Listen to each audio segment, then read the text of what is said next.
Assalamualaikum dan salam sejahtera.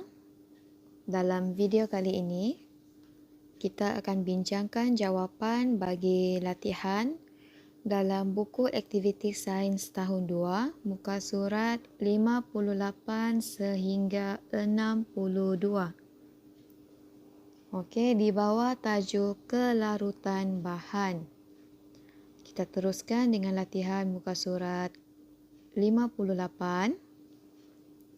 Saya uji. Ini adalah satu eksperimen mudah yang murid boleh laksanakan atau jalankan di rumah di bawah pemerhatian ibu bapa. Okey, uji kaji ini adalah untuk memerhatikan kelarutan bahan. Alat dan bahan yang diperlukan ialah 4 bikar sama saiz, serbuk pewarna makanan, rod kaca, kacang tanah, gula, batu dan sudu kecil.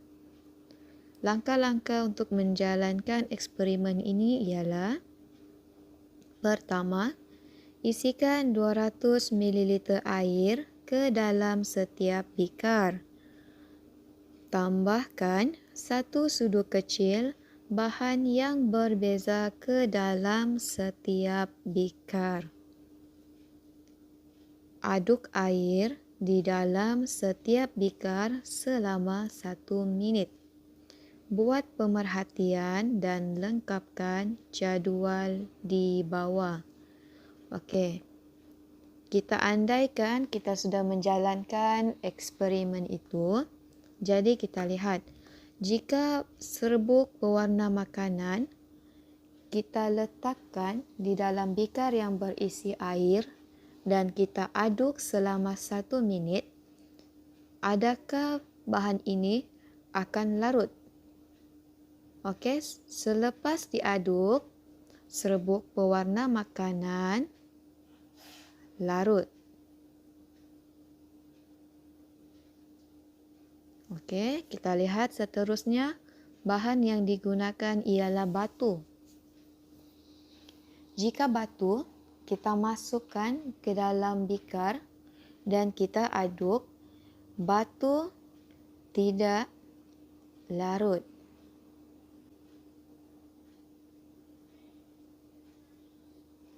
Okey.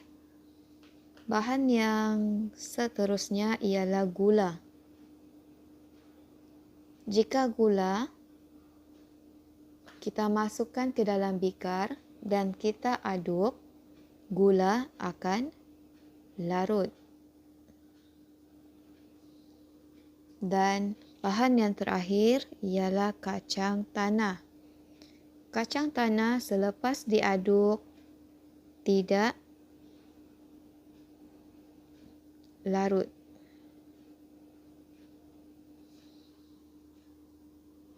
Okey.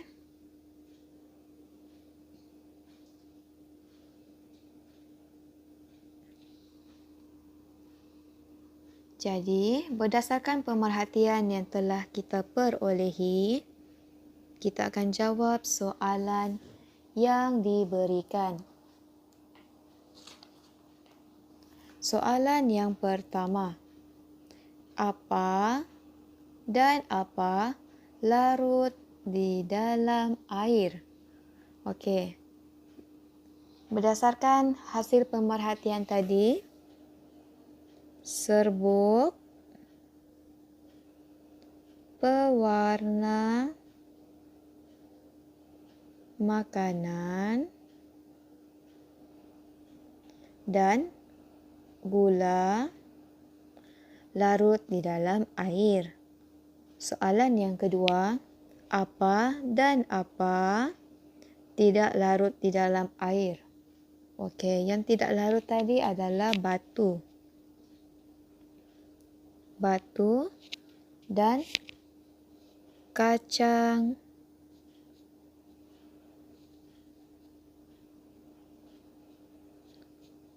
tanah.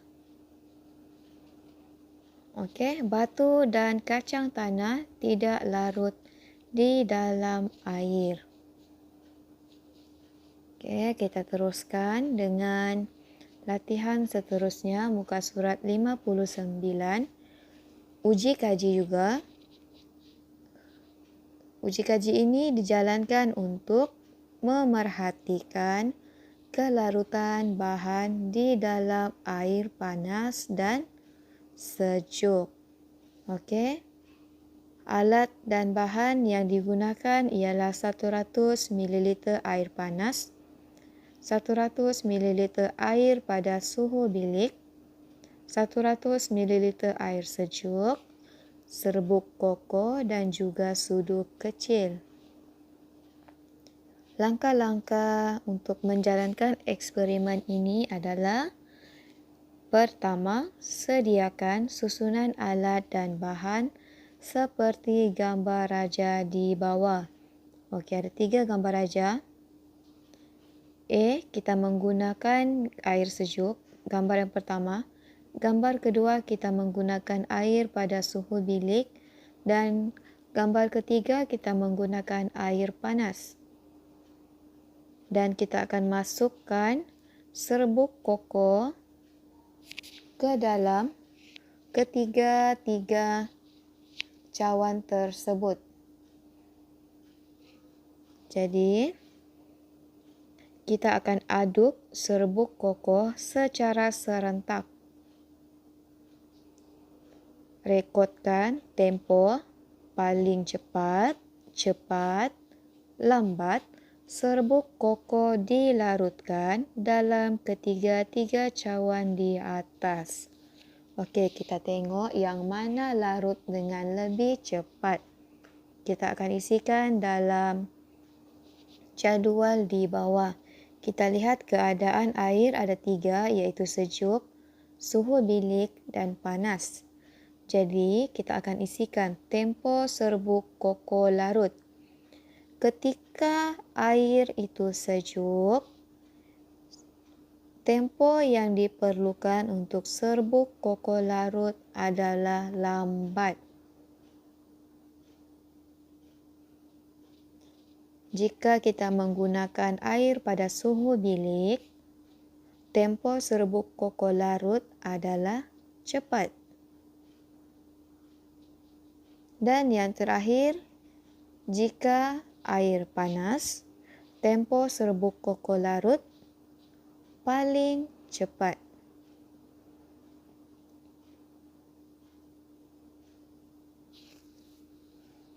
Okey.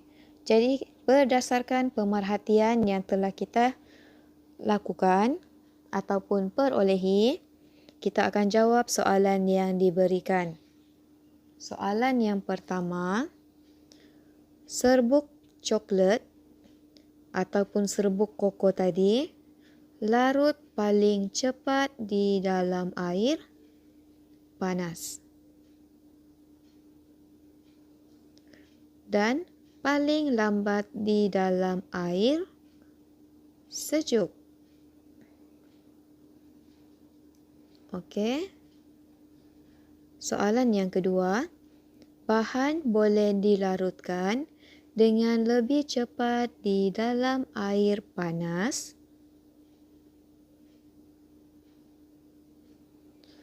berbanding di dalam air sejuk. Okey, semakin panas air, semakin cepat bahan itu dilarutkan. Okey, jadi kita teruskan dengan latihan seterusnya muka surat 60. Eksperimen untuk memerhatikan kelarutan gula cube, gula pasir dan gula halus. Okey. Bahan yang diperlukan, alat dan bahan yang diperlukan ialah 3 bikar sama saiz, rot kaca, sudu kecil, air, gula cube, gula pasir dan gula halus. Langkah-langkah untuk menjalankan eksperimen ini adalah: yang pertama, masukkan 200 ml air ke dalam setiap bikar. Okey. Masukkan seketul gula cube 1 sudu gula pasir dan 1 sudu gula halus ke dalam setiap bikar itu. Seperti gambar raja yang diberikan, gambar A menggunakan gula kiub, gambar B menggunakan gula pasir dan gambar C menggunakan gula halus. Aduk air di dalam ketiga-tiga bikar secara serentak. Perhatikan dan rekodkan pemerhatian yang diperoleh. Sama ada paling cepat, cepat ataupun lambat. Jadi kita isikan hasil pemerhatian kita ke dalam jadual yang diberikan. Okey. Jenis gula, kita ada gula kiub, gula pasir dan gula halus. Jika kita gunakan gula kiub, tempo gula larut adalah lambat. Jika kita gunakan gula pasir, tempo gula larut adalah cepat. Dan jika kita menggunakan gula halus, tempo gula larut adalah paling cepat.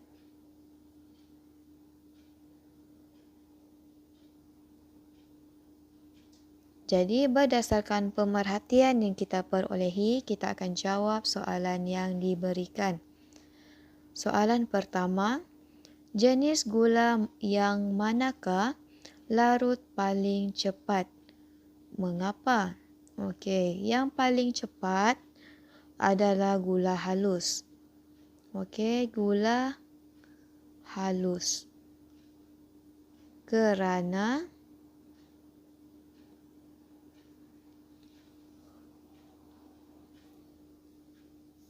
saiznya lebih kecil. Okey, sebab saiz gula halus adalah halus, kecil. Sebab itu ianya mudah larut. Soalan kedua, jenis gula yang manakah larut paling lambat? Mengapa? Okey, yang paling lambat adalah gula kiub. Gula kiub. Kerana saiznya lebih besar. Okey. Jadi, soalan yang ketiga, bahan boleh larut lebih cepat dengan menggunakan saiz bahan yang lebih kecil.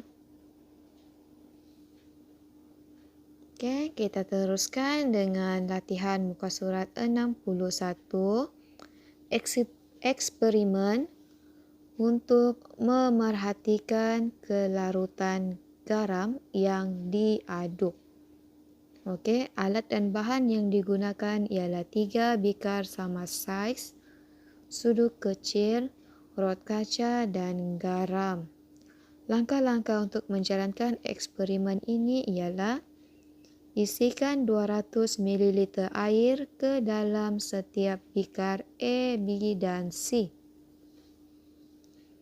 Masukkan 1 sudu kecil garam ke dalam setiap bikar. Okey.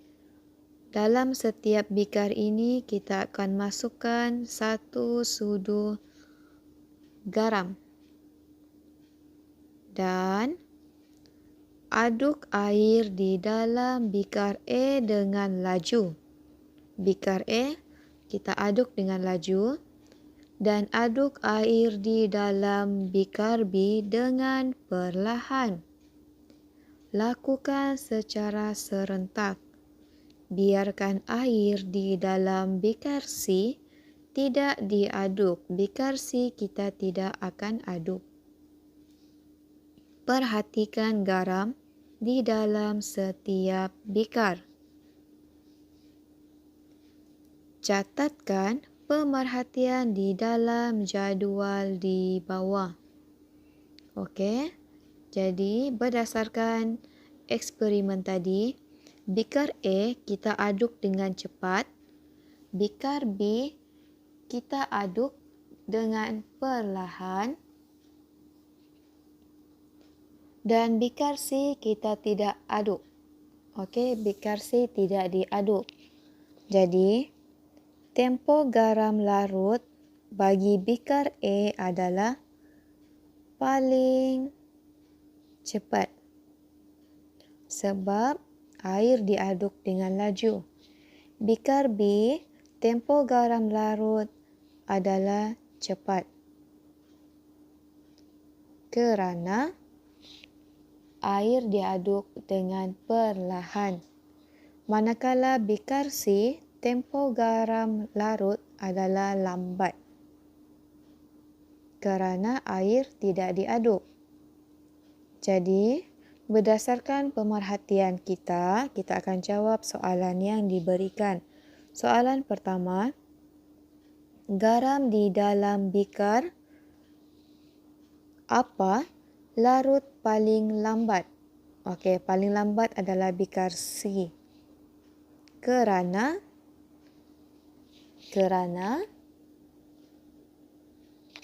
air tidak diaduk. Okey. Dan soalan yang kedua, garam yang paling cepat larut ialah garam di dalam bikar A. Soalan ketiga, bahan boleh larut dengan lebih cepat jika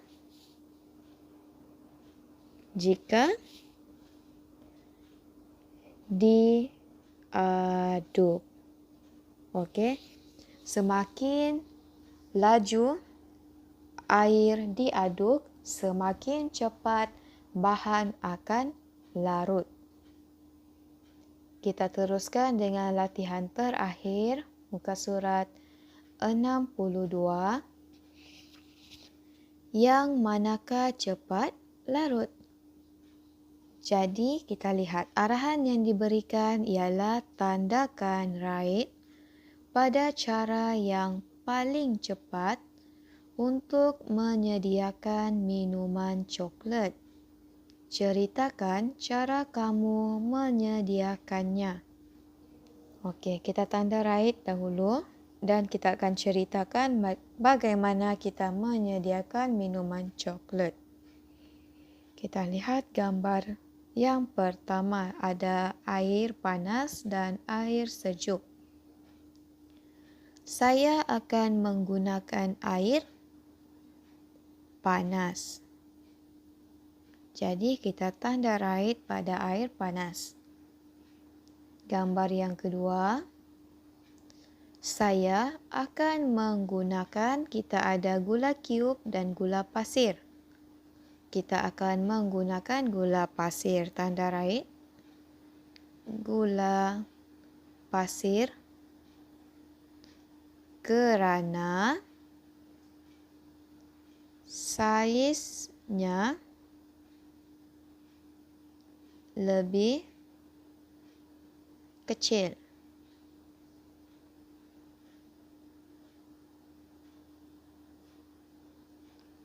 Dan yang ketiga, kita ada gambar minuman yang tidak diaduk dan diaduk. Jadi, kemudian minuman coklat saya diaduk. Okey, diaduk kerana bahan larut dengan lebih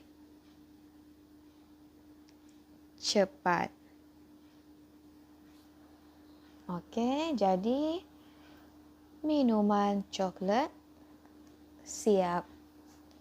Sampai sini sahaja video kali ini. Kita jumpa lagi dalam video seterusnya.